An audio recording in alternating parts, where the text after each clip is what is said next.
Hello students, आप देख रहे हैं 30 days crash course of business laws subject CA foundation and BCom second year students के लिए ये कोर्स है। 30 डेज क्रैश कोर्स है।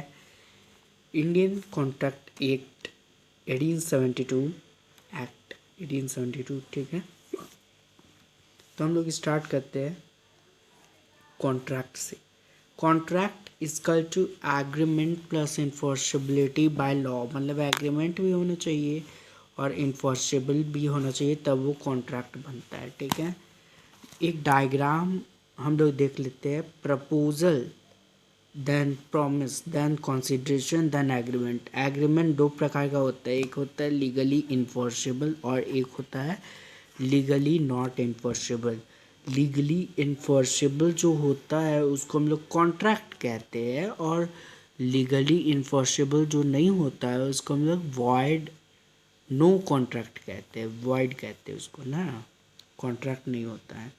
तो अब हम लोग देखते हैं नंबर 1 प्रपोजल। यहाँ पर जो हम लोग देखे थे डायग्राम वाइज हम लोग स्टार्ट करते हैं। तो प्रपोजल क्या होता है? एज पर सेक्शन 2A, इसको याद रखिएगा, क्वेश्चन आ जाता है। As per section 2A of the Indian Contract Act 1872, when one person signifies to another, एक पर्सन दूसरे पर्सन को सिग्निफाई कर रहा है to another his willingness to do, willingness अपना इच्छा जता रहा है, with a view to obtaining the assent. Assent मतलब होता है मंजूरी of that of the other to such act he is said to make an proposal. तो उसको हम लोग प्रपोजल कहते हैं।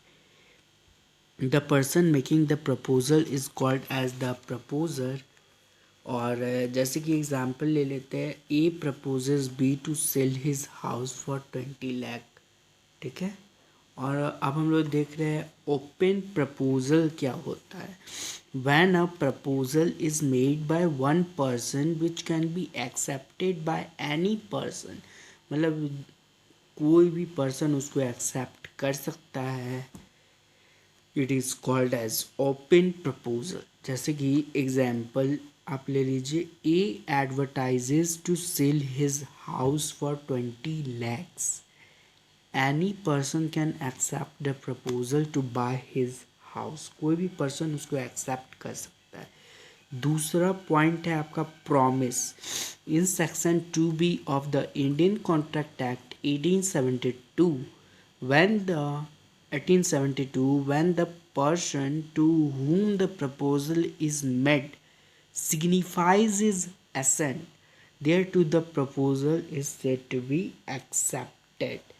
A proposal when accepted, जब proposal accept हो जाता है तो उसको हम लोग promise बोलते हैं। The person to whom the proposal is made is called promisee।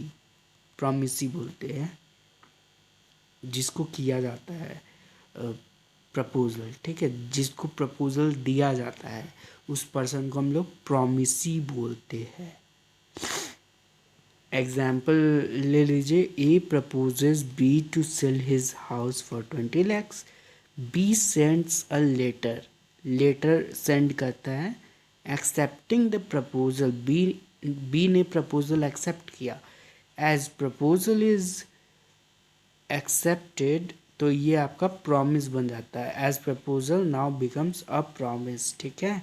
A proposal when accepted becomes a promise, ठीक है। फ्रेंड्स, अब हम लोग नेक्स्ट पॉइंट की तरफ बढ़ते हैं। नेक्स्ट पॉइंट है एग्रीमेंट। एग्रीमेंट क्या होता है?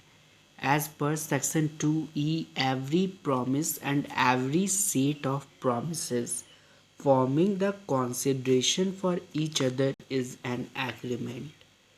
अब देखते हैं कॉन्ट्रैक्ट क्या होता है। As per section 2H of the Indian Contract Act 1872, an agreement enforceable by law is a contract, मतलब ऐसा एग्रीमेंट जो कि लॉ के द्वारा मान्य होता है, एक्सेप्टेबल होता है, तो उसको हम लोग कॉन्ट्रैक्ट कहते हैं।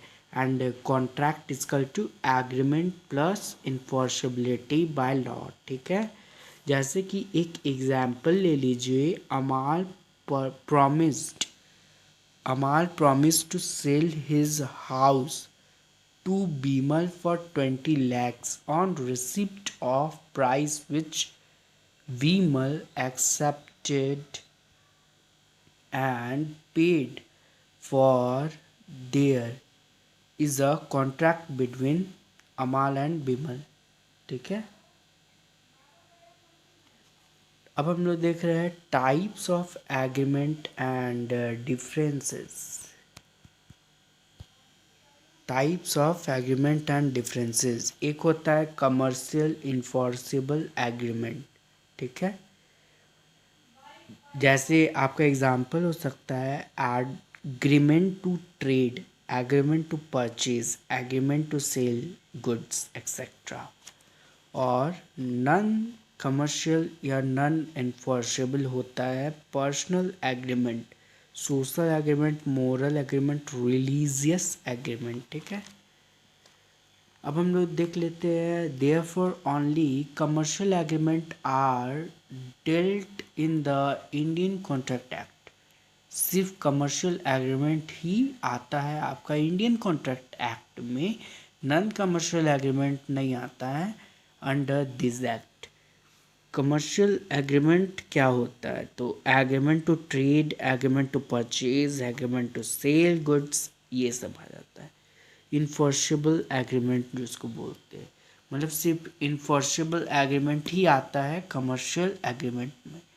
अब हम लोग देख रहे हैं essential elements of a contract, बाकी का हम लोग नेक्स्ट वीडियो में डिस्कस करेंगे।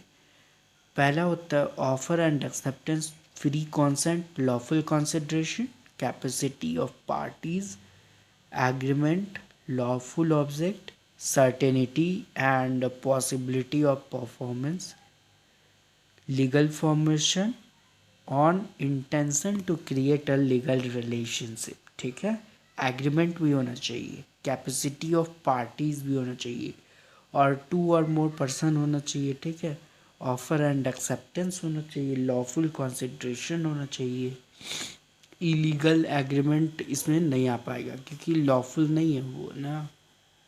कैपेसिटी ऑफ पार्टीज होना चाहिए। ठीक है, बाकी हम लोग नेक्स्ट वीडियो में डिस्कस करते हैं।